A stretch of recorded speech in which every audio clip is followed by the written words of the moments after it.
So we're live. Hey. Welcome everyone to Saturday 2 o'clock in Melbourne, and this is already episode 10. We are very lucky today to have Adeline with us. And it's with such short notice as well to come to our episode 10 of BrewIN TeaVee. So welcome, Adeline. Hello. Yeah.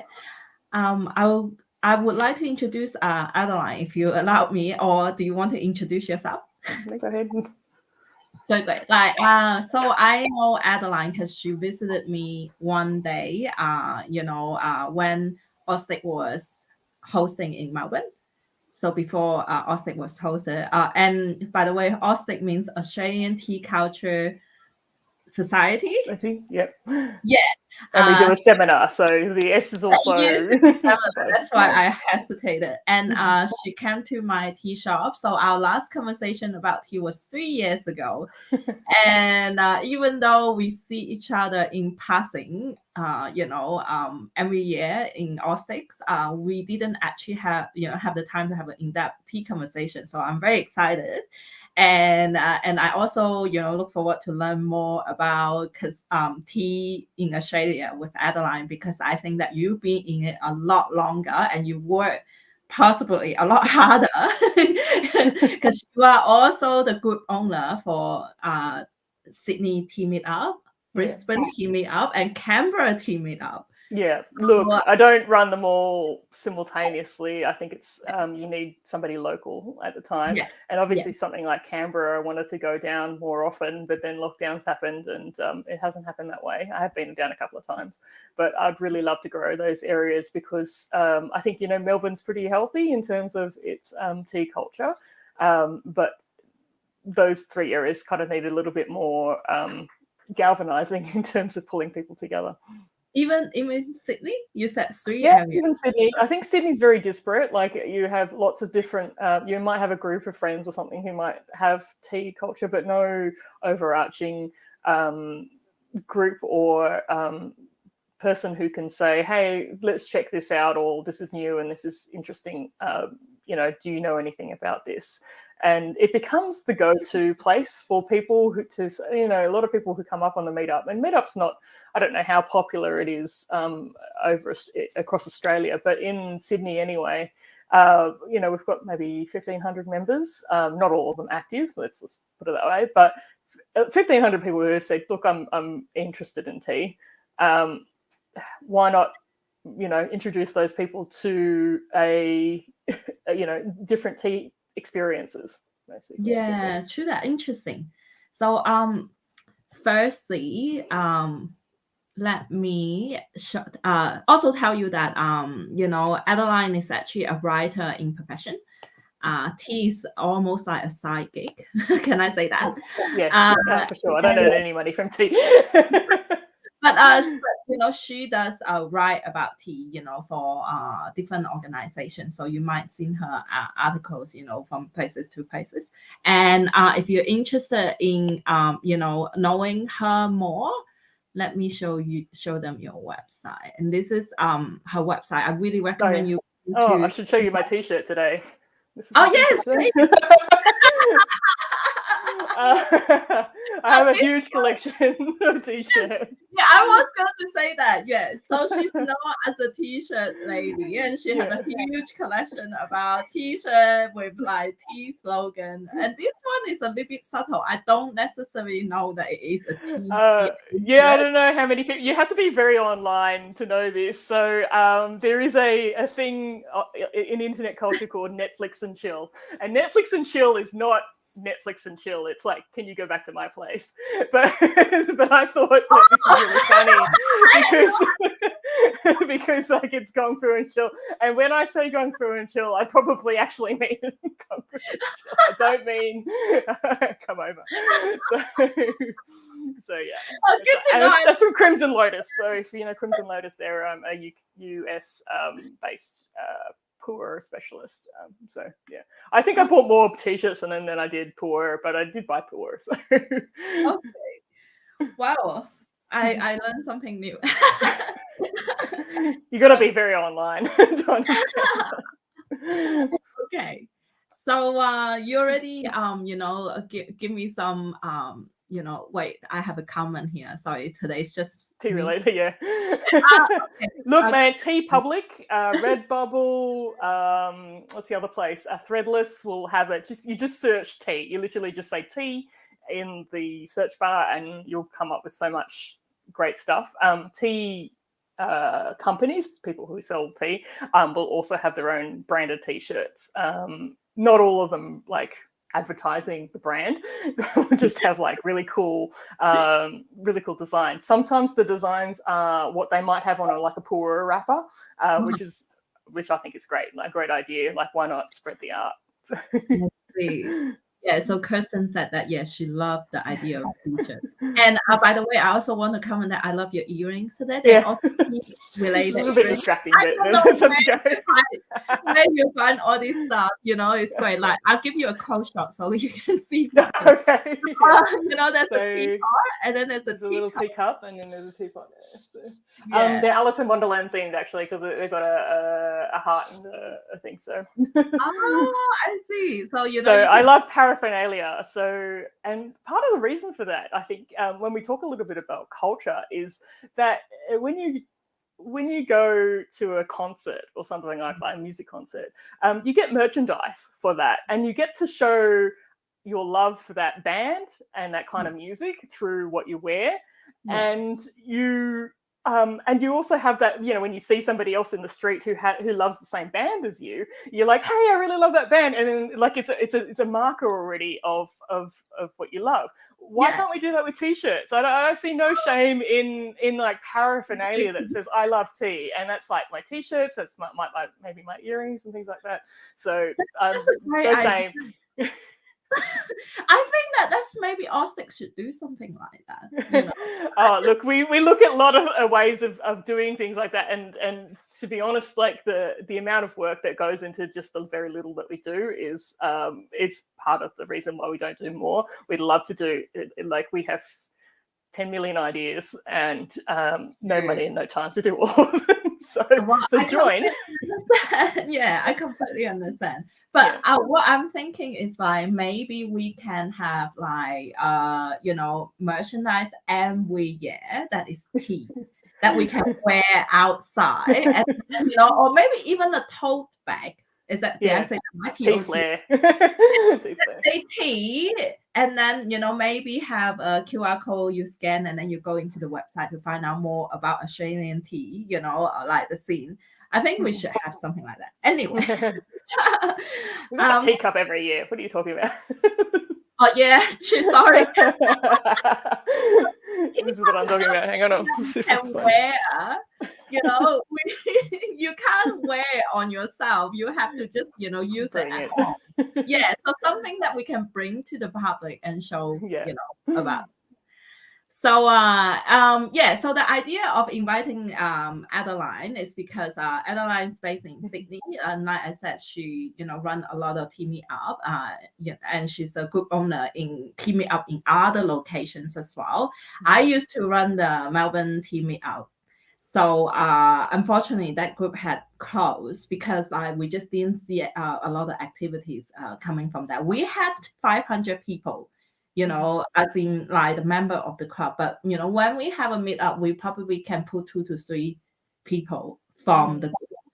And it's not really worth it to keep it running. And that's why we just ask people to go to the Melbourne Tea Club on Facebook instead.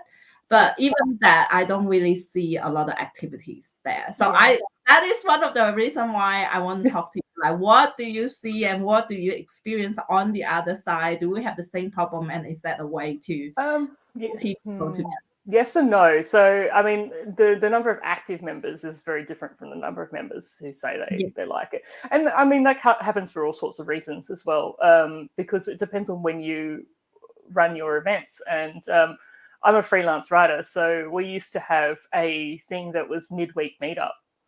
And we would get more people, not more people, but at least more dedicated people on midweek meetups than we would on the weekends, because there are people who are just differently available. Like they work part-time, they're students, they're not working, they're retired or whatever. And they just want something in the middle of the week to do. And so you're not competing with all the other events that are happening on the weekend. And in many ways, like those people would always show up in a way that the weekend people might not. The other part is, I mean, I'm very altruistic in a way because I do want to make it free for everyone. But at the same time, you almost have to charge a fee to make sure that somebody comes because and that's kind of, so like, you know, it gets difficult at some stage. You have to have, it has to be low enough that it's accessible to people, but high enough that would make it more of an incentive for people to come and not feel as if they're, you know, being exploited. So they're getting a good time.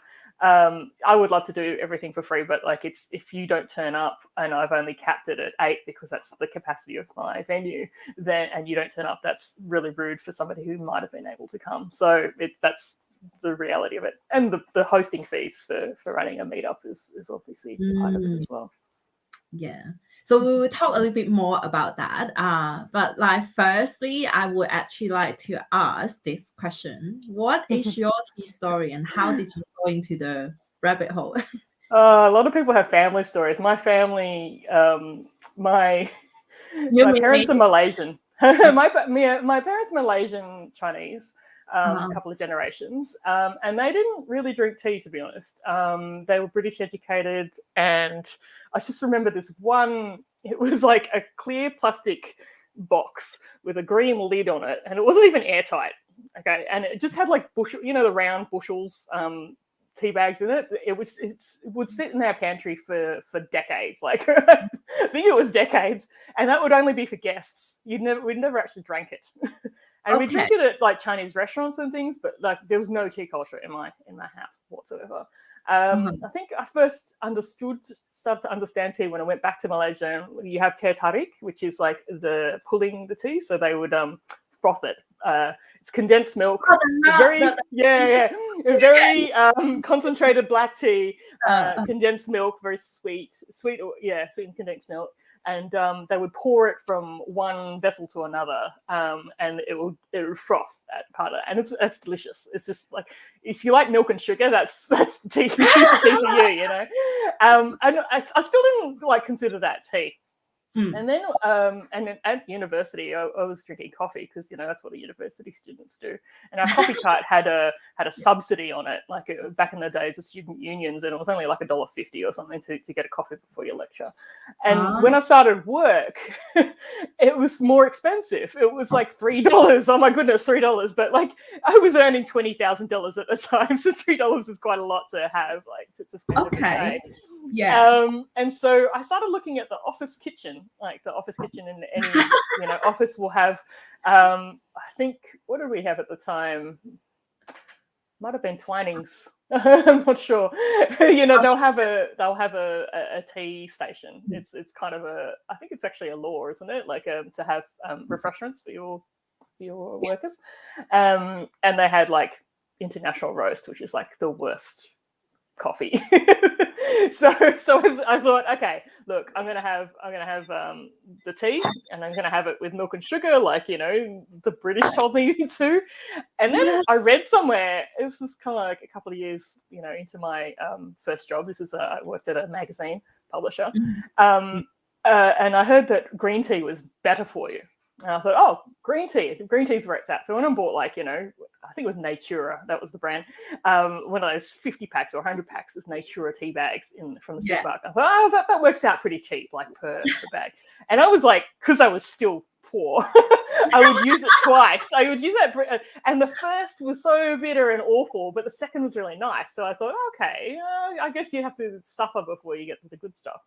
Yeah. And then I met Stephen Twining from Twinings. You met him? Yes, I interviewed him from the magazine I was at. It was a shopping centre magazine, so it's nothing too glamorous. But we had high tea at the it was down in the Circular Quay, one of the really fancy fancy hotels down there. And he was in town to basically talk to hospitality people and tell them how to brew tea properly. And one of the things he said was, the one thing that a lot of people get wrong with green tea is that they use the water temperature is too high and it makes the tea bitter. And I'm like, that's what I'm doing wrong. So I went back home and I'm like, reduced the temperature. I'm like, this is really nice. So you are saying that Stephen Twining actually know that green tea should be brewed at a lower temperature, and I wonder if that instructions actually on the Twining green tea box. I think it is. It's like off the boil or something. They're not very clear about it. And like, to be fair, a lot of people don't know what 70 degrees feels like or 80 degrees feels like. And it's not until you get to, I guess, more connoisseur level that you actually care about that water temperature. But, you know, I just used to add a little bit of cold water to the boiling water and brew my tea. And I'm like, this has changed everything. And like, most people would have just stopped there and just said that. But I went, what else am I missing? Like, what other things, what's going on here? And then I hadn't at the time clocked that green tea and black tea were pretty much the same, but they're processed differently. And so I start reading and I start looking out for events and things like that have, have tea components in them. I meet David Lyons, who is the director of Ostix, and he at the time was playing at the Tea Centre in Sydney, which at that time was located in its own venue, where he would have a class on Saturdays, and it'll be like black tea, and it'll be like different kinds of black tea, and it's like green tea and different kinds of green tea, and it would do history of tea and things like that. And I learned a lot just by the basics. And once you've got the foundation, you know where else to look, and you know the questions to ask other people. And how long ago was that when you met David? Oh, goodness. I want to say about 10 years ago. Oh, wow. 10 years. So. Thank you, both of you. At work. He's moved to Canberra now, so I don't see him as often. But yeah, he's been located in Sydney. Yeah, but you've both been working on, bringing promoting Australian tea culture for the last 10 years. That is, incredible. And I think that this might be a good time to introduce today that we are drinking green tea. That's true. And I asked Adeline what we should drink, and she said she wants to drink sencha. So I've got this I got from a Kagoshima virtual farm tour. They sent some samples out to everybody, and this is a Benefuki cultivar. Don't know very much about it, to be honest. I don't think I've ever had it. And I've pre-boiled this kettle, but I did it too high. So it's on 80 at the moment. I'll just go and check whether or not it's reduced. Okay, it's now 70, so we're good. Okay, so I'm waiting for my water to cool as well. You can see. So we're doing it correctly for the green tea. You should, have it off boil. So I'm putting my tea. I don't have my tea cam because today tea is not the focus. Tea cam. Yes. Do you have any tea packs? Tea packs? Yeah. What is that? Tea pack. Do you know tea packs? I was tea pack. Okay, I have my tea packs. You've probably seen it before. This is the tea pack that my father gave me. Has a lot of story behind it, and if you put hot water on it, his mouth actually stick bubbles. And this is made with yeast and clay. And also it means a lot because my father gave it to me, and he continued to give me things that in a pig shape, and I used to not like it because I just thought that pig is viewed as like not very intelligent and very dirty, and they're very kind and generous. True. I'm more accepting of that because I'm born in the year of pig, and he keeps trying to remind me, you're a pig. It's like, thanks, Dad. Exactly. But now I learned to love it. So I put it here. I'm actually a rooster, but this is the closest I've got, which is the phoenix. No, phoenix, is in the bird family. It's a bird. I have other ones as well. You can probably see them in the back there. It's a monkey. Chilean. All right, let's pour. Right. So that's how you all how it started with your tea story. I think that I also have 2 comments. Yeah. Oh yeah, Amanda said that the tea pads are very cute. Thank you, Amanda. And then we move on to the next story. So your experience running the Sydney Tea Meetup. So do you have any moments that that you just something that made you continue to run this tea meetup? What are the reasons? Yeah.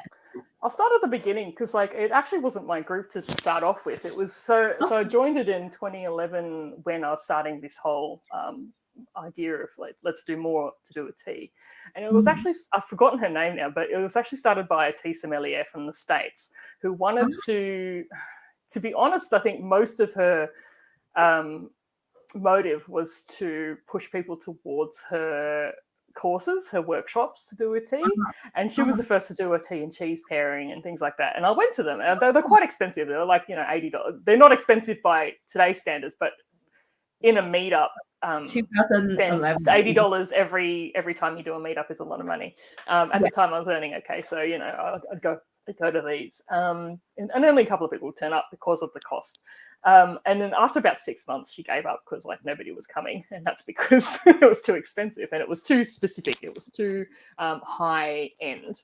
And then another lady called Anne picked it up, and she's from a brand that no longer exists called Blossom Blends.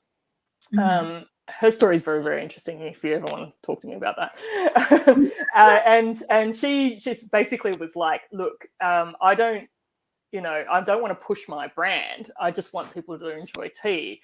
And I said, oh, look, can I help you out with some ideas? Because I know what the other lady did wrong. And she goes, great, you're an event organizer. So she just made me event organizer. And so I did that for a while. And then after a while, she gave up the brand to do other things. She was a chemical engineer at the time. So she was formulating pet shampoos. She was much more into her pet than she was into tea. Tea was kind of a side business. And so because she focused on that, she gave up the group, and I ended up picking it up off her because I thought, oh, look, I think there's 3 levels here. There is 3 levels. One is a social level. So you need to have a point at which a lot of people can socialize over tea, because not everybody can drink coffee, for example. Not that there is a difference. Like if you go to a coffee social, of course you can drink something other than coffee, but and also it tends to be a daytime thing versus an evening thing, where you might go to a pub or something like that. So I thought, let's do a social level. Everyone pays for their own tea, as little as $3 or $4, and let's go for that.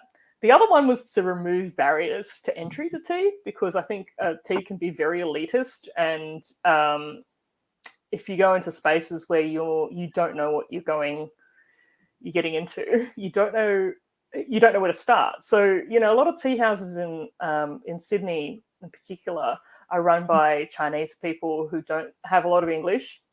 And sometimes, I'm not going to say that they're unfriendly, because they're not. They're very friendly. It's just they don't know how to help the person who's come in because they don't know where the reference point is. And so what I started to do was do these sort of Saturday morning tea tastings, and it would be something like, okay, let's introduce you to oolong. Here's different types of oolong, and people could get an understanding of what they liked. And so they had the confidence next time they went to a tea house to say, hey, I really like tea kuan yin. Do you have any tea kuan yin? And then the person could come and help them. So it's almost like helping them to help themselves, and then they get on the same level, and then they can, go and into these tea houses and become customers of these tea houses. Because I don't sell tea. That's the other part of it. It's I got a lot of trust because people are just which one is good for this, and then I will tell them. I see. And the third one is that sort of more education level. So if you wanted to do a workshop or something, I'll put that up on the thing. I see. So it sounds like that you are actually, helping a lot of people, and it's almost like a service because, obviously, you don't benefit from it. But outside, the financial part, do you get anything, from running this Sydney Tea Meetup? I get kudos, which is really good. No, what happens is a lot of people then turn to me when they find something tea related, and they will say, "Hey, have you?" Because I can't be everywhere in Sydney, especially we've just emerged from lockdown, and so I haven't been out in the world for a while. So in their area, they'll be like, "Hey, there's this new tea shop in, Chatswood. Have you been to it?" I'm like, "I have not, and I will." Now, they come to me to alert me with that. So I guess that helps a lot with the finding new things. The other thing is when I bring people to a tea house, the people who own the tea house are like, "Oh, this lady, she's really useful." and eventually, I don't get any discounts or anything, but I do sometimes get like, they're like, "Oh, we don't sell this, so this is part of my secret stash." So sometimes I do get a session of like tea that's not for sale. So you're getting some privilege, and you're like sort of, because you've waved this net, now then people do go to you for information and give you information. Wow, that's really cool. That's really useful. And so the next question would be, do you think that the tea community is different in Sydney? And to be honest, hearing from what you were saying, it's actually different to what I thought, because I had always thought that the Sydney tea scene is a lot more active and vibrant than the Melbourne one. But you were telling me that you actually think that the Melbourne tea scene is more, I wouldn't say active. I mean, it's funny because you now have a crew of pretty solid core of people, and then obviously some people will come and go around the fringes. I don't think that's what Sydney's like in general, and not necessarily tea wise either. I mean, I do have a regular people who come to my events, mostly because they get something from me that they don't get anywhere else. But also, we've got more tea houses than you. A lot of yours have kind of closed down, and so they don't have like tea houses happen to be a hub. If you have a venue, you suddenly have a hub around that venue of people, particularly if they're local, who go to that venue. And if you don't have a venue, obviously you're going to gravitate towards a group that might be that hub. And I don't want to be. I mean, I used to live in the inner west and host tea gatherings in my garage. I now live in Parramatta, and I don't. The tea scene's very different here because there isn't any tea house, and I don't want to be the only thing holding it up. I don't want me to disappear and suddenly the whole tea scene disappears. That's not a good or healthy community to me. I think being able to prepare people, like I said, removing the barrier to entry to tea and letting them then go off and create their own satellite clubs or whatever with their own friends or people they meet within a tea house that becomes their favorite tea house, then that perpetuates a good ecosystem. So whether I think it's different, I do think it's different. It's very different from Brisbane and Canberra as well because of that. Again, number of tea houses helps and venues. I think the way that I think about Canberra is they have two types of communities. One is a very neighborhood hyper-local community. So if you live in Dixon, you are very plugged into like the Dixon community.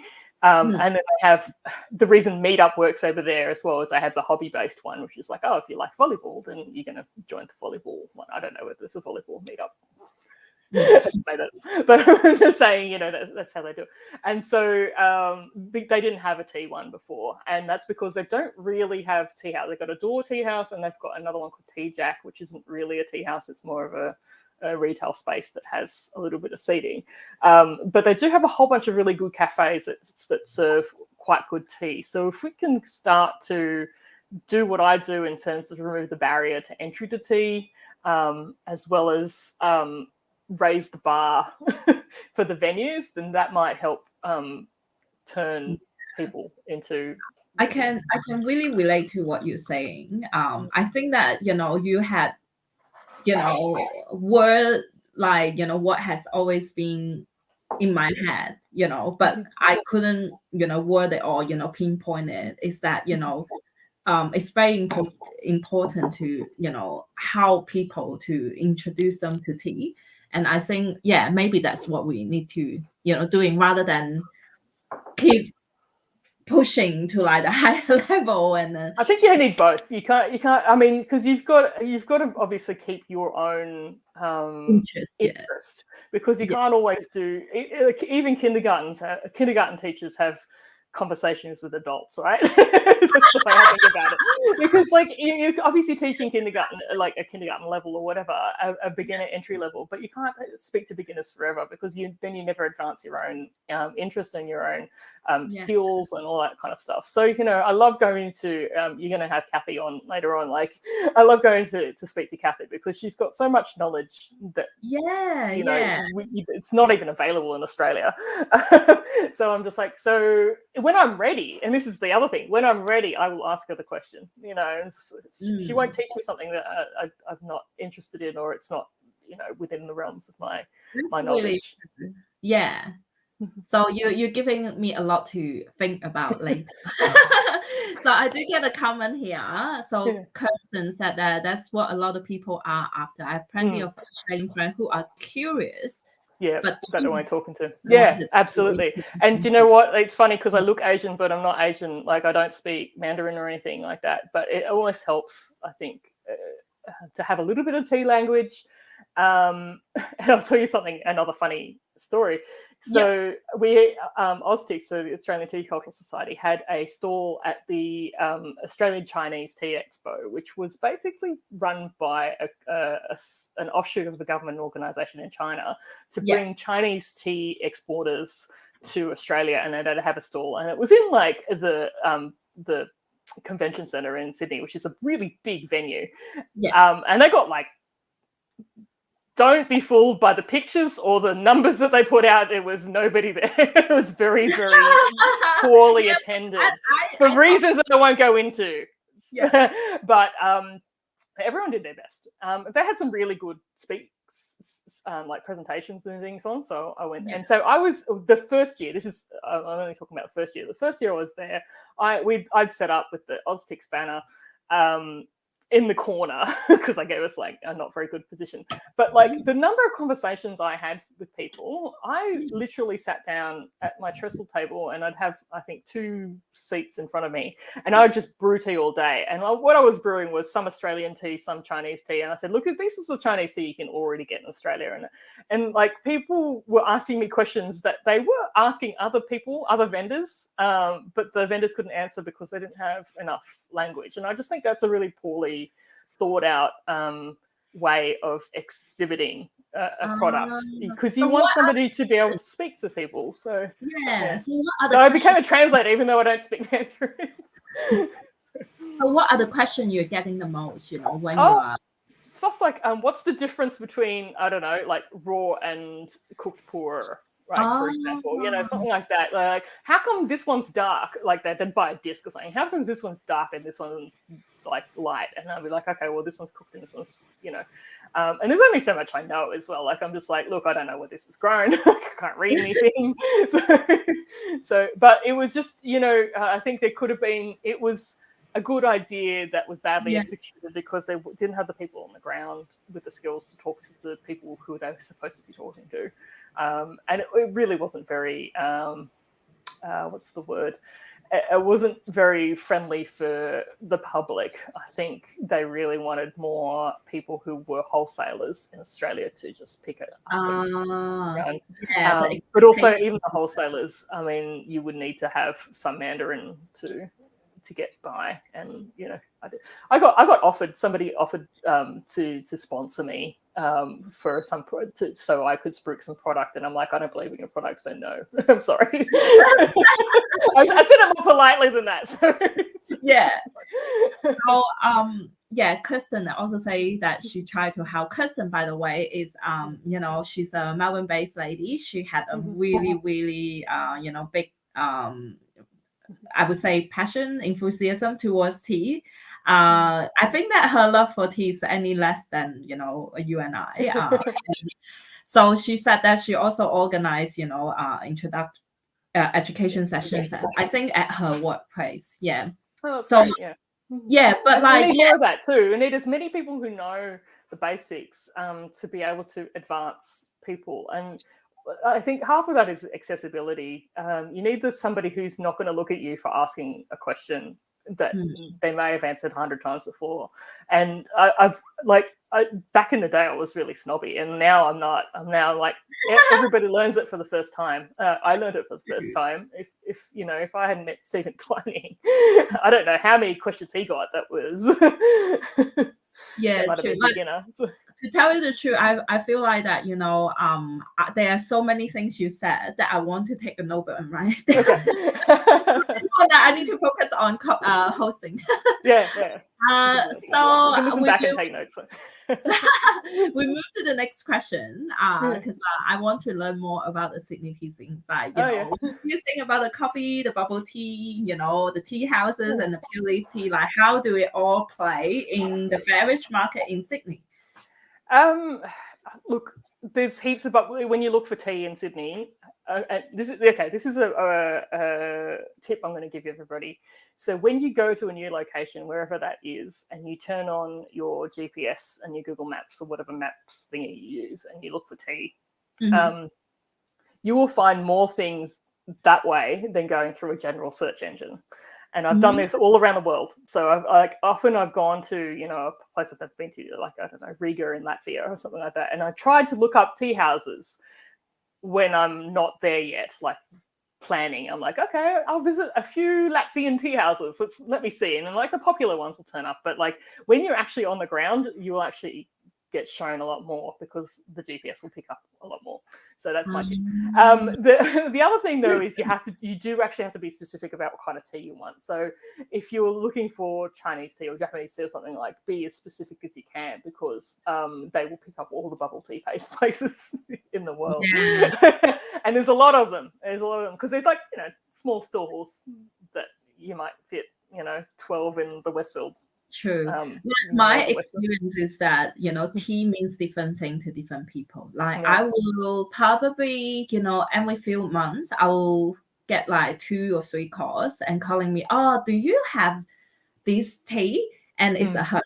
Or do you have this? Like they'll be very specific. Do you have this tea that is from like Himalaya? And then, will kill your headache. And I'm like, yeah, no! And you're like, you need a Chinese apothecary. That's what you need. And for sure. And I mean, it has been like that for a long time. I mean, I keep a map actually, so if anybody wants to, and I specify this is where you can get this kind of tea. I don't keep bubble tea, because the other thing is bubble tea places come and go really quickly. So the other thing I've noticed though in coffee in terms of tea in coffee houses is that tea has generally improved. I think a lot of people coffee, like cafe merchants, have started to realize that people aren't going to buy tea out if the tea's no good. And I have a lot of other like wholesalers to thank for that, the people who are doing the really hard work in teaching them how to brew it properly, and also just choosing the right tea for their venue, because not every tea will work in every venue. True tea houses, they do come and go. There have been a few unfortunate victims of just commercial rents being really high here, and that's even before the pandemic. So don't blame the pandemic for that. There are a few really slightly secret, not secret, but like like ones that are harder to see because they not necessarily in high foot traffic area. The one I'm thinking of is Topo Tea, which is in Haymarket, and it's sort of underneath Golden Century, if you know where Golden Century is, which is also under administration, so a little bit scary. Miss Cathy in Potts Point is fairly new, started in 2019, and she's on the foot traffic side of things, so you will actually see it if you walk around on Potts Point. People know it, and even if they don't know. Coming Thursday, we will be interviewing. Cathy. There's a couple that have who don't sort of focus on being a tea house. There, so there's one called My Tea House in Neutral Bay, which is more Raymond makes more of his money selling tea to wholesalers than he does people coming into his space. Long's Tea in Hurstville actually has sort of a gong fu. You sit down and you do gong fu for yourself type arrangement, which is very nice. That's why I'm saying that, because I know all of these tea venues and they're actually running and established tea houses, in Sydney. And, obviously they have like, a good customer base for them to, keep operative. But like in Melbourne, I don't see any good tea houses that is, Yeah, they're just not commercially viable, I think. Because, I mean, you used to have Cha Tea, which I quite liked the format of.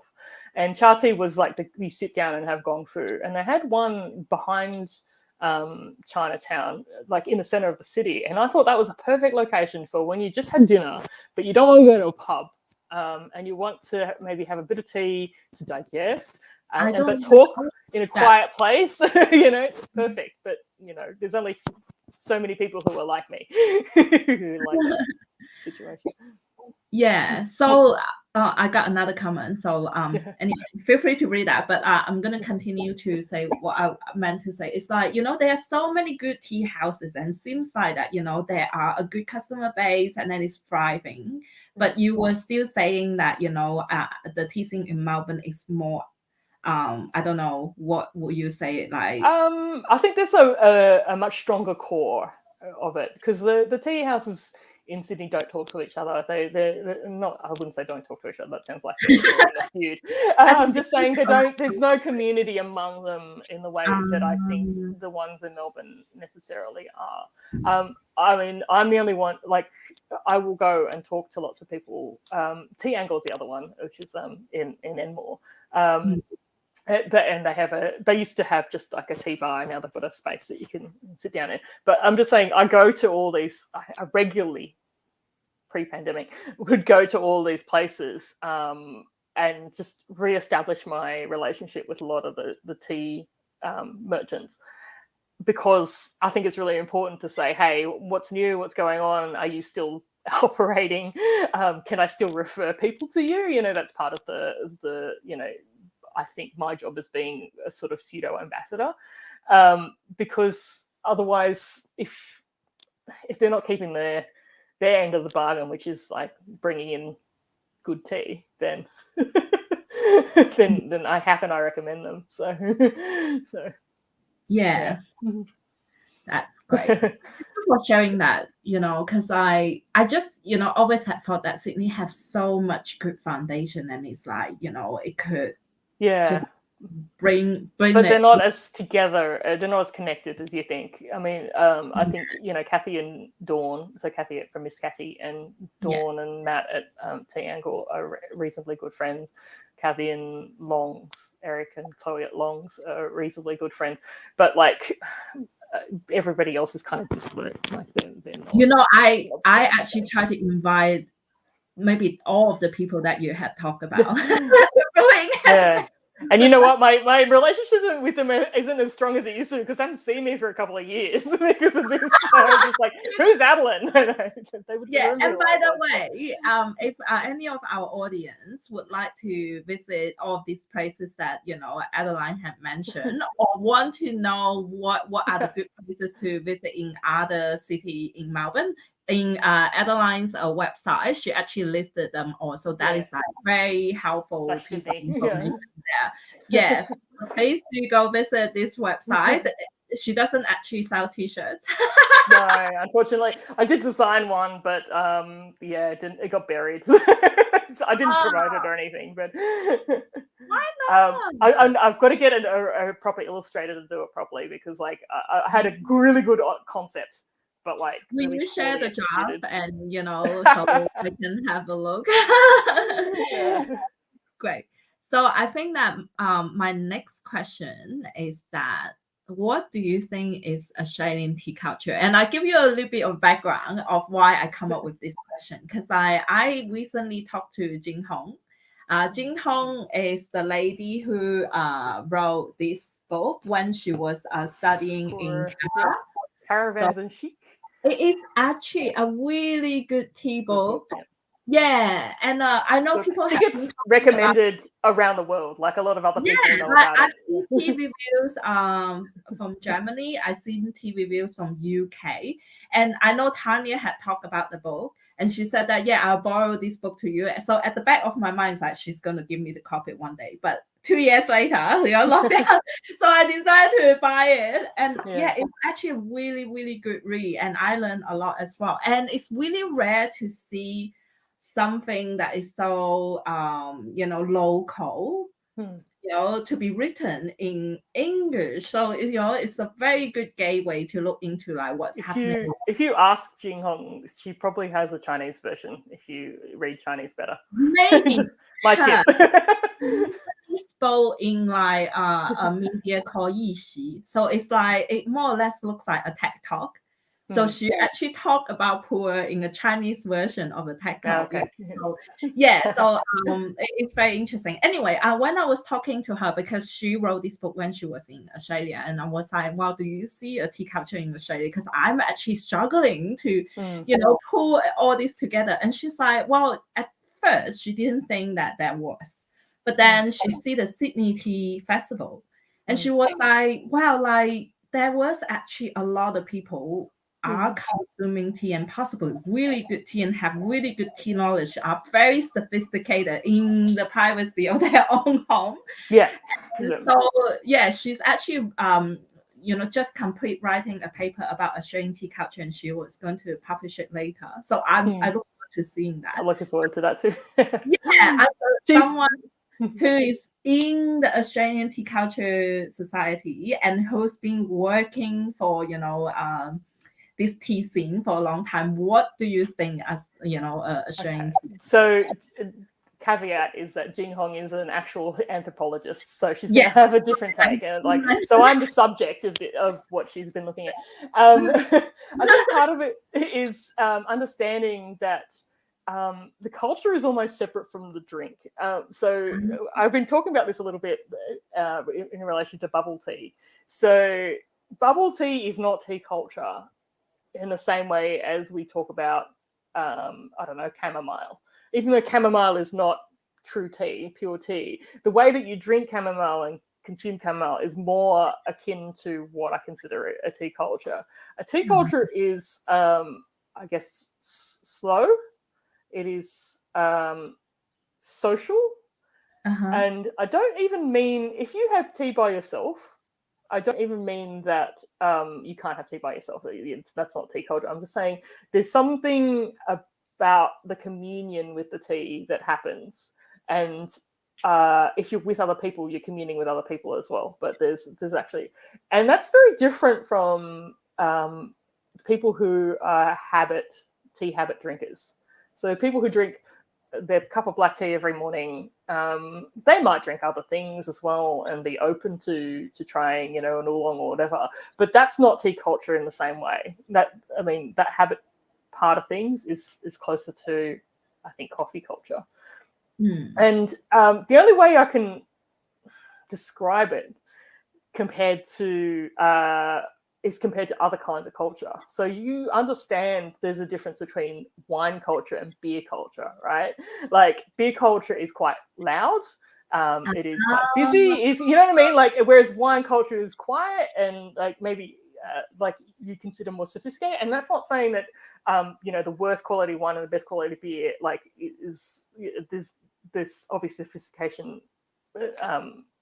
elements there, but so I think tea culture, when we talk about that compared to something like a coffee culture, we talk about that as slow as opposed to fast, for example. Communing, I don't know about community, but communing or social with either being with the tea, it's a mindfulness versus and I want to say this, and a lot of people in the coffee, people like, I don't drink coffee like that, but coffee is a fast culture, and it's people would drink it. Most people in Australia, I'm not talking about the third wave types who are doing their pour over or whatever, are doing it for the effect. And I don't necessarily think that tea people do it for the effect. They actually appreciate it a lot more. So that's the main difference. And this is all stereotype, and this is all me. Yeah. But as you describe it, I have a feeling that you are describing tea culture as in tea culture in any part of the world would be slow. What is Australian one? Yeah, but what, how okay, do you... so part of it is inherited as well. So we have had in the since colonial times, first settlers came here. The English brought tea to Australia, but I have a feeling that tea was always communal. Like even when you talk to Indigenous people about what they've used and herbs and things like that, there are herbs that they use for like illness and making people better, and there's herbs that they use to just like calm down and sit around and let's have a yarn type thing. And I think that's tea culture, and that's not necessarily inherited from the British, but the Camellia sinensis part has been. But since a lot more immigration, you do have Chinese and Indian, for example, people coming in. That the social part, I think, is still the same. I think you still offer people a cup of tea when you come over versus coffee versus anything else. It's like let's take time. I think it's like when we talk about tea, it's like let's take time. That's my my take on Australian tea culture. Right. How is it different to other places in the world? I don't necessarily think it is different. You don't think it is? Okay. I think we're a little bit more sophisticated in some ways and unsophisticated in others, and that's like me sitting on the fence. It's like the way that I think about I'll parallel it with coffee. So coffee culture, the actual coffee improved with like the Italians, for example, bringing in a lot of things. But Italian, if you've ever been to Italy, they don't drink coffee like that. They drink coffee at a bar and they just like slam it like a shot and then they go. So it's not. You touch on a really interesting point, because I have an Italian friend. Yeah. And she was like, cappuccino is a morning drink. It's like having a glass of milk with cereal. It's the equivalent of that. But we have it all day long. Yeah, and we said it. Like we have milk-based coffee rather than pure coffee. Yeah, with milk coffee. But isn't it the same with tea? Like, we have bubble tea with milk. Yeah, look, I don't think, like I said, I don't think bubble tea is actually more closely related to what we would consider like milkshake culture or shake culture, or like boost culture if you think about boost juice, because that's when people are wondering, like, if this is not when you get a bubble tea, you're not saying I'm making time in the same way as pouring a cup of tea saying I'm making time. I think bubble tea is like I'm part of a tribe of people who are taking this, and this is a fun drink that I am drinking because like I enjoy the flavors or whatever. So when we talk about Australian coffee culture, like it's actually paired with the American coffee culture, which is like sit down and enjoy, like the Starbucks, sit down and enjoy your coffee. Except we've got better coffee. So like suddenly two things come together. And this list almost ignores the fact that like 90% of people who have a coffee, who buy coffee in this country every day, buy it for the effect. They will buy it on their way to work. Yeah. There's no sitting down there and enjoying it. And, you do catch up for coffee with friends, but most coffees are. But with tea, it's like when you buy tea, you buy the time. You actually do buy the time that it takes to make the tea, because tea takes longer, and to drink the tea because it's hotter. It takes longer to drink. So even if you get takeaway tea, you're almost like buying. I'm not saying takeaway tea is tea culture, but I'm saying you're buying stuff. And so when somebody comes over to your house and you offer them tea, you're actually saying, "I'm making time for you."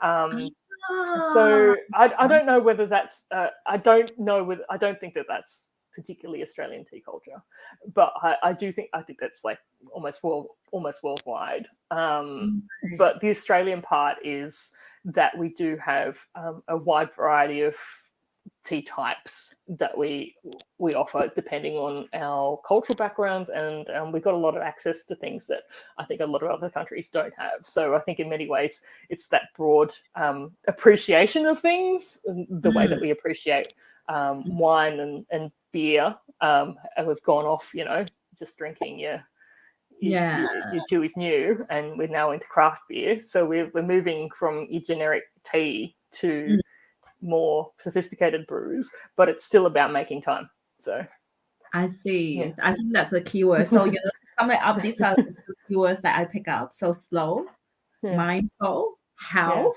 So it's very health related, and social. That would be your 4 key element of the Australian. Yeah, I would say so. Wow, that's great. Okay, I do have a question for Kirsten. So are you guys seeing a particular interest being more popular than others? Are people wanting to know about different types, tastes, and health benefit or origin of tea?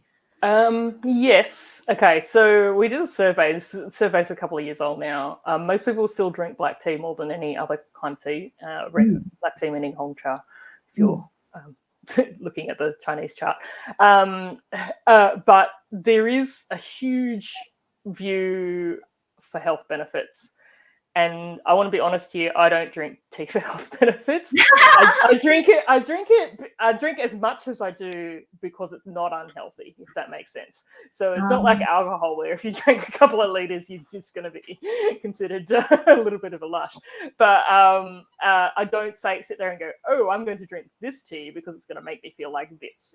It's not a thing that I do. But I get a lot of questions. So like in my meetups and things like that, I get a lot of questions about it.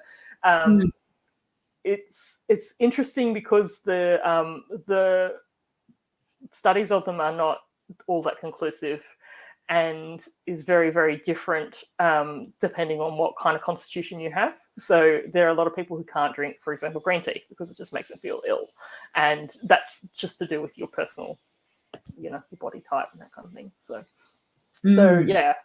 that, and so people do drink for purpose, like they do have a purpose to drink tea, but I don't think that's necessarily tea culture. I think tea culture has a lot to do with making time, and doesn't matter what you're drinking, whether you're drinking, like I said, you could be drinking peppermint or you can be drinking the culture part of it is the making time. I agree. I think that is it sums it up really good, because I do think that there are a lot of different aspects of tea, and I was talking to another tea merchant in Brisbane, and he used tea to meditate. So it is also about making time. And he said that the reason why he picked Japanese tea to meditate is because he needed to wait for the tea to cool down. And I really like what he said, but you can he will be on the after cafe, so on next Saturday at 2 p.m. He said that nowadays in the modern world, you don't have a reason to sit down to do nothing. And drinking tea can be that reason. You just sit down and you have no purpose but to consume a drink, which you need to wait because it's hot and you need to wait for it to cool down. I think it's just what you were saying. I was just saying, like, that's actually what Stephen Twining mentioned. He said the tea break is, is the cigarette break for people who don't smoke, because you need to stand up and heat the water, and that takes time. And then you need to let the tea brew, which takes time, and then you need to have the tea cool down a little, which takes time, and then drinking it takes time. It's just like, that's about a 10-minute break if you did it properly, if you did it very mindfully, and that's actually very good for productivity. So why not? Oh yeah. So yeah, don't be rushed off your feet and go, oh yeah, I want an instant tea. It's not the tea that necessarily gives you the productivity. It's not the caffeine in the tea or whatever. It's actually the break. So that's what I'm saying. Tea culture is the making time. Yeah. I think that's another thing, going back to the Australian tea culture, because like from I obviously grew up in China, and we don't have the concept of tea break. But then I think the tea break would be a big element of the Australian tea culture. That I think so, but because we have that tea lady productivity heritage, which no longer exists and should. Sounds great. Okay, Amanda has a question. She said, do you think Australian tea culture is more behind in regards to appreciating loose leaf tea? Yeah. European, probably yes. I mean, I can only talk about places I've been, so I don't know. And, you know, I don't know Europe. I haven't spent any, I wouldn't say a significant amount of time there. But everywhere I went in Europe, even if they use a tea bag, what they would do is get one of those fillable tea bags, and then they're like, what tea would you like? And you'd pick a tea, and they'd go and get it down from the shelf, and they'd scoop it out, and they put it in the bag, and then they put it in your teacup, your teapot for you. So they do understand loose leaf a lot better. And I think that's to do with their just the way that they manage their like commodities and things like that. Like when they bring things in, you know, that have a lot of market understanding. Like, you know, you go to a market, you go and get the things that you want, and and that kind of thing. We're way ahead of the US, I can tell you that already. I go on Reddit a lot, and most people there are from the US, and a lot of people are still at the level of, hey, what's the best supermarket tea I could buy? And everyone's just like, please don't. So there's very, okay, I'm not saying all the US people, I mean, like there are people who are very, very advanced over there, obviously, but in terms of Australian tea culture, I think people still, I think it's a cultural thing that is less to do with tea and more to do with culture, and that's still convenience. So how convenient can you make it? And that's where the loose leaf or not loose leaf comes from. And I think as we shift towards a culture of understanding that disposability is not that great, some of the things that tea bags are made out of are not that great, even though that's improving, that people will go, hey, why don't I just use loose leaf, you know? And the other thing that I think is interesting is like how people can control the taste of tea using loose leaf, because one of the first principles is to do with tea to water ratio. So so once I talk about that, like, you know, and I'll literally tell them this. I said, go to the supermarket in your local supermarket and go to the tea section and look at the strong tea and look at the regular tea. Now, I want to look at how much the strong tea weighs versus it's not a different tea. It's just more tea in the bag. Like it's like 1.5, it's like, you know, 3 grams versus 1.5 grams or something like that. So I'm like, if you had loose leaf, you could just make it as strong as you like, and they're like mind blown, you know, like so I think that once they get to that point of wanting to be able to control their tea consumption, or, you know, the taste and things like that, like, hey, I can actually do things that I didn't think I was able to do. So, yeah. I see. That's very interesting. So you again had you know, give me some new information, because I actually thought that America is more advanced in, you know, with the whole tea culture. Their third wave is, but the regular people aren't. And let's just put it this way: they've got a lot of people who are regular people. So they've got more regular people who have never drunk really. Yeah, you're right. Because like my impression is like all these, like for example, the Gongfu-cha, you know, Facebook group, or like people who are selling, you know, specialty tea, like, you know, there are a lot more active American tea merchant than, you know, Australian. But then maybe it's just the sheer size of it, because they are like a big market, bigger population. Yeah, for sure. Like I said, I'm not saying that there isn't, but of course there are people who are at that level, but I think the regular people are not necessarily at that level. They're still talking about, you know, sweet southern tea, like I said, their bag tea. And the other thing is their lack of kettles. That's the other thing that's holding them back. So that's another thing we can talk about later. So, okay, yeah. Okay, because like they heat their tea on the stove. They heat their water on the stove or in the microwave, and that just, you know, ends up with a whole bunch of other things. There are a couple of things that I missed as we were talking on the thing, so I don't know whether you can see the those are the comments that is you know, coming in, you know, that is related to what we're talking about, but I don't want to break your wisdom. Yeah, no worries. Can read that, you know, they are on YouTube. So we can go back and read it.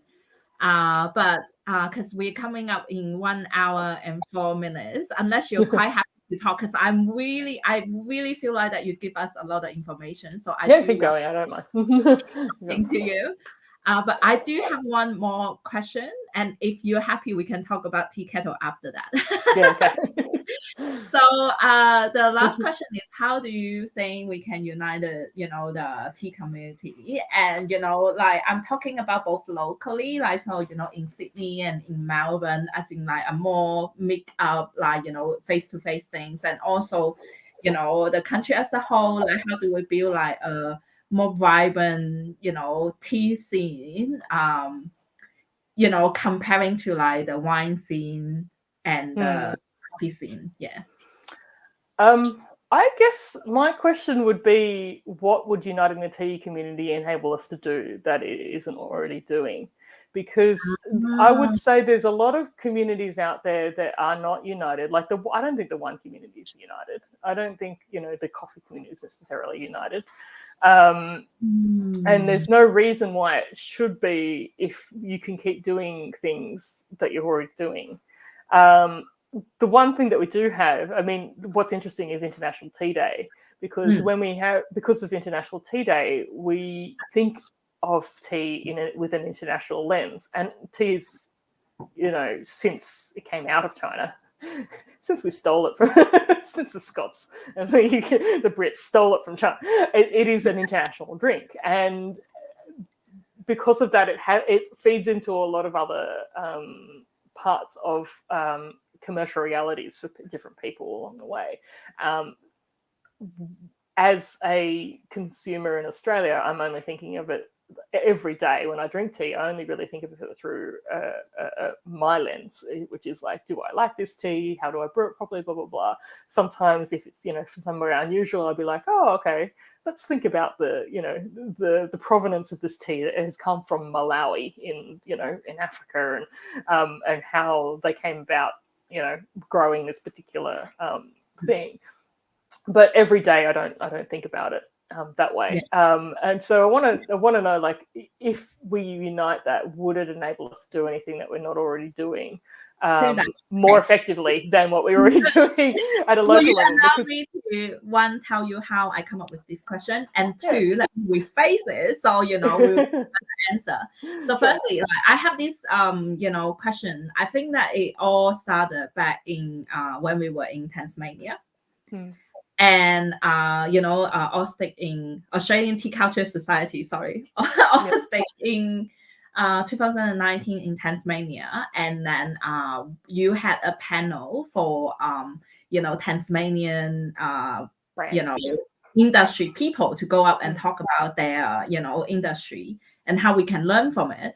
And then one of the speaker was from the whiskey community, and they are so like they basically correct me if I'm wrong, they basically just created this very, very vibrant and active whiskey scene, and by helping each other and knowledge share, and and sticking to like a common standard for like the whiskey making, and made a name for themselves in Tasmania. So Tasmanian whiskey was a thing internationally because of the effort and their togetherness, and that's how I see it.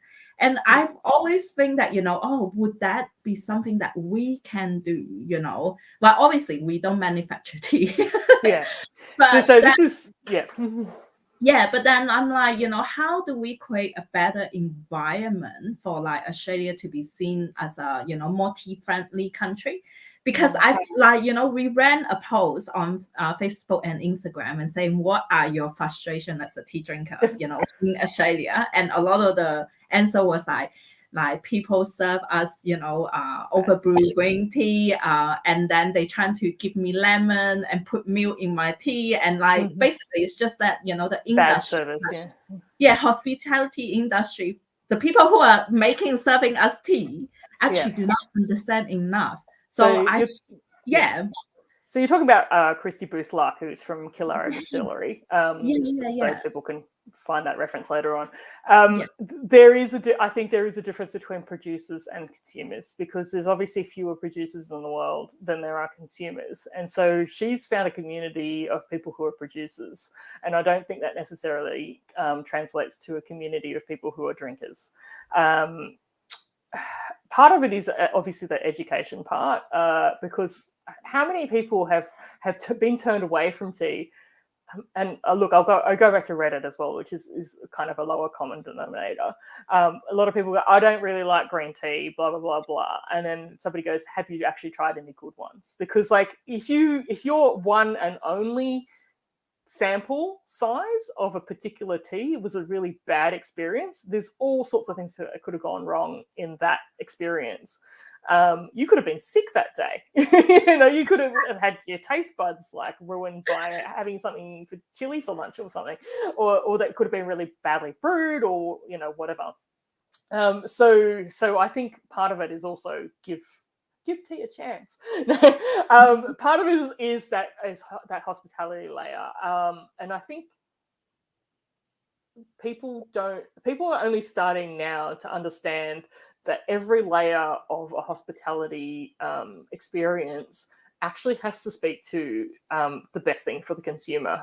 And we already know that with coffee. There's nobody who's going to serve you instant coffee in a in a venue, right? Like they just go, they would just fold in like 5 seconds, because like nobody would. So you're like, oh, so what do you do with your coffee? You have a trained barista, and you've got the $1,000 of machine or whatever, and you're like, well, what do you do with your tea? Well, we'll just put hot water on it. And you're like, yeah, but what tea is it? Like you haven't thought about all of the other things that go with it, the wholesaling, like the getting the right supply, the getting this and that and the other. And I just think it's not been the top of their list. And I would actually say to the tea community, if you do want good things, to actually speak up about it. Like, I mean, it's hard. I'm not saying that, that you're always going to have a be assertive and being able to say that, but just even in reviews and say, hey, I just found the tea really subpar.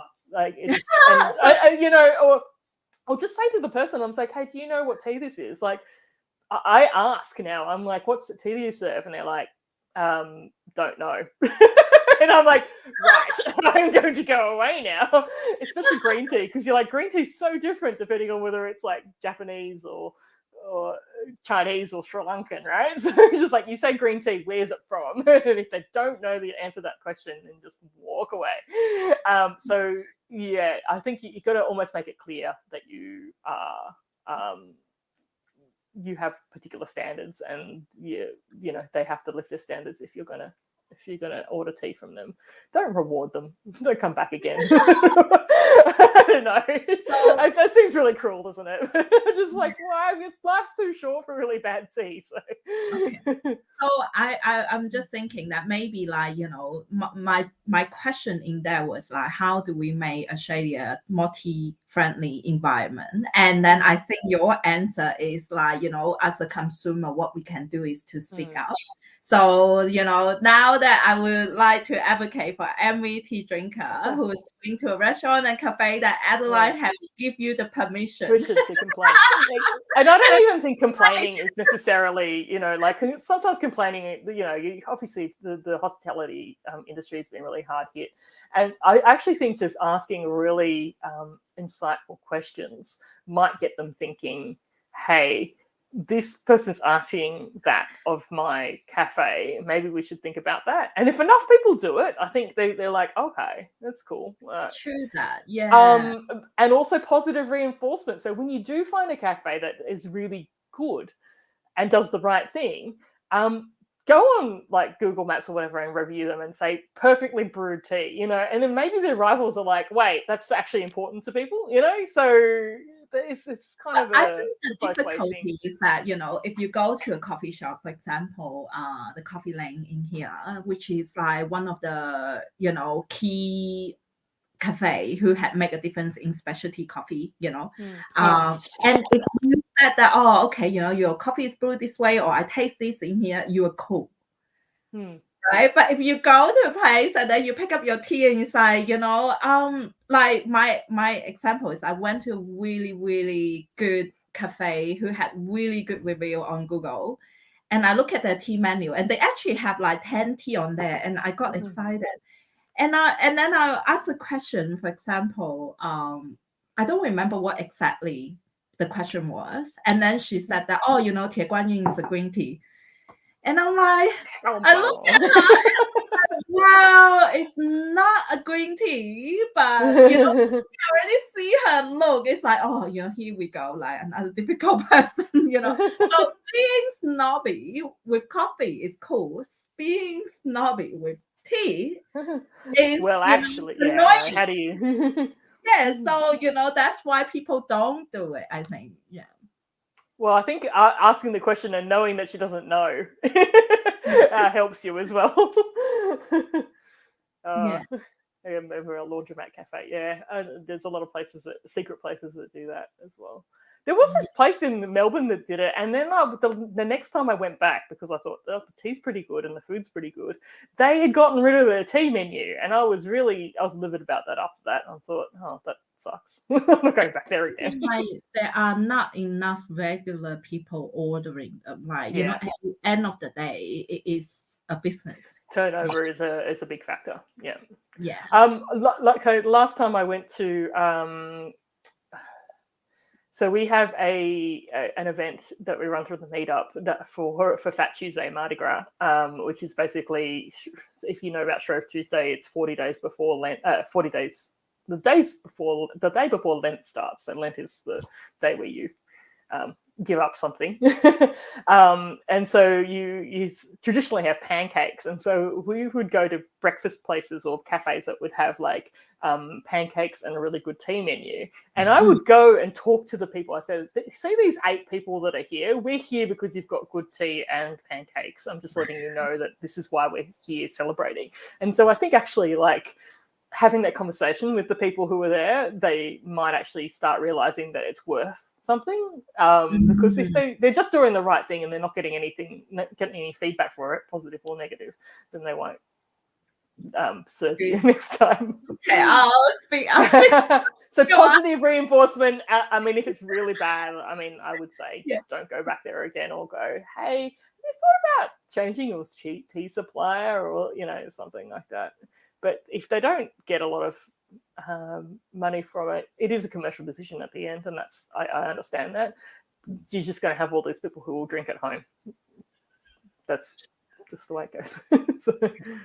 So we are almost 1 hour and 20 minutes in. I would say that we will try to make a time for Tea Kettle Talk next time. Talk about that. So thank you everyone for watching this episode. I hope that you had find it as interesting as I do. And thank you, Adeline, for and sharing all this. I think that we should, if you're happy to, like, we should have more chat about this, like for sure, stay tea lover chat. The tea culture doesn't happen in a vacuum. It's like, I'm not tea culture, you know what I mean? And I think it happens when a whole bunch of people come together for something. And as I mentioned at the very beginning, I mean, part of that is something like paraphernalia. The stuff that I'm wearing indicates that I love tea. And it's like, why is that seen as weird when you do that with like music or art or anything, any other kind of cultural artifacts? You're like, this is a cultural artifact, so wear what you like, your pride, get your pins out. I mean, we're not marching in the streets or anything, we're just indicating to other tea lovers who might know that we like tea. All right.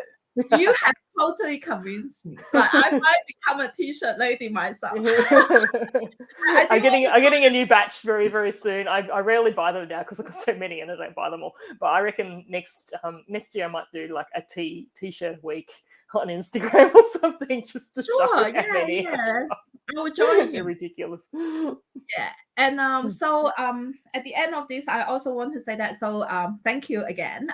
Next week we will have like I say, on Thursday next week at 8 p.m. we have Kathy from Sydney joining us on BrewIN TeaVee, and then episode 12 is Luke from Shikantasa. It means just sit.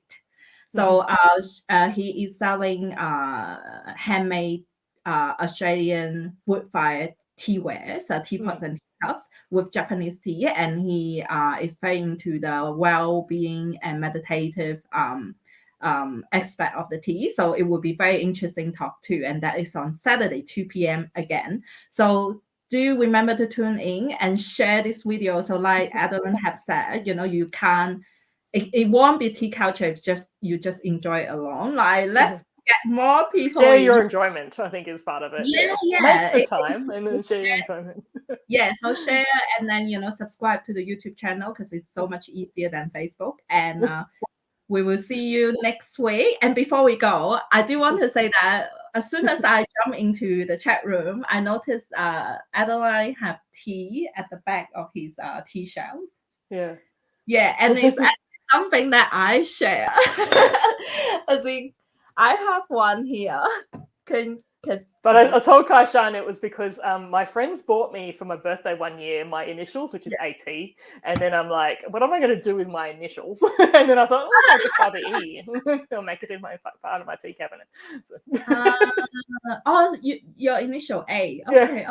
Oh, nice. I was like, I don't walk around with just putting my initials on things. It's a bit weird. So I bought the E. It was from I don't know, a typo or something. Bought the E and then I thought, okay, now it's my tea cabinet. So, could say eat. You could put it in your kitchen, but it's part of my tea cabinet.